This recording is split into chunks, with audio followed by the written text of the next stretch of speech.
Tuelekee kaunti namba 22 ambapo wanafunzi katika shule ya msingi ya Ruiru huko Kiambu wamepokea sodo zipatazo 3,000 kutoka kwa wasamaria wema, hatua inayolenga kuboresha usafi na kuhakikisha wasichana wanasalia shuleni bila vikwazo.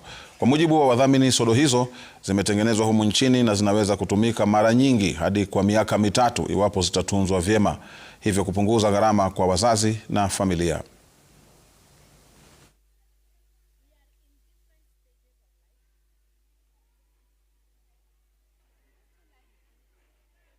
Wa miaka 3 na ni pad mzuri, ukiweka kwa jua, ukianika inamaliza germs zote, ukiifua vizuri ni pad itakulast miaka 3. Angalau wataweza kuziosha, wamefunzwa jinsi ya kuzitumia vizuri ili wasipate magonjwa yoyote. Ukosefu wa pedi unaweza ukacause stress wakati ule msichana anaenda shule, ameenda maybe anafaa kukaa darasani akisoma, akili yake kama hana pedi anafikiria jinsi ambavyo akishaamka atajipata ile hedhi imeonekana kwa skati yake ama kwa dress yake, na hiyo stress ni enough ya kumfanya ashindwe kuelewa kile ambacho anasoma na pia jinsi ambavyo ana connect ama ana relate na wale wengine.